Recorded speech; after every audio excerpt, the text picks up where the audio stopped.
కడప జిల్లా పులివెందులలో ఉగాది, రంజాన్, శ్రీరామనవమి పండుగలను పురస్కరించుకొని ప్రత్యేక సాంస్కృతిక కార్యక్రమాలు నిర్వహిస్తున్నారు. ఇవాళ, రేపు, ఎల్లుండి 3 రోజుల పాటు స్థానిక శిల్పారామంలో ఈ వేడుకలు జరుగుతాయని పరిపాలనాధికారి విశ్వనాథ్ రెడ్డి తెలిపారు. పండుగల సందర్భంగా ప్రజలకు వినోదంతో పాటు సాంస్కృతిక విలువలను పరిచయం చేయడమే లక్ష్యంగా ముందుకెళ్తున్నట్లు చెప్పారు.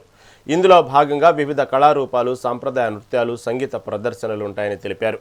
మీడియా, ప్రింట్ మీడియా మా మిత్రులందరికీ ఉగాది, శ్రీరామనవమి, రంజాన్ శుభాకాంక్షలు తెలియజేసుకుంటూ మా చైర్మన్ మంజులారెడ్డి, సిహెచ్ మంజులారెడ్డి గారి ఆధ్వర్యంలో, అలాగే సిఇఓ స్వామినాయుడు గారి ఆధ్వర్యంలో శిల్పారామం పులివెందల్లో 19వ తారీఖు పంచాంగ శ్రవణం మరియు ఉగాది పచ్చడి, అలాగే excellent Nagarjuna English medium school Pulivendula వారి చిన్నారులచే శాస్త్రీయ మరియు జానపద నృత్యాలు, 20వ తారీఖు శుక్రవారం Pushpagiri English medium school Pulivendula వారి చిన్నారులచే సినీ మరియు జానపద నృత్య ప్రదర్శనలు, 22వ తారీఖు చిత్తూరు జిల్లా బైరెడ్డిపల్లి కళా తరంగణి సంస్థ రాజేష్ బాబు కళా బృందంచే నృత్య ప్రదర్శనలు ఏర్పాటు చేయడం జరిగింది.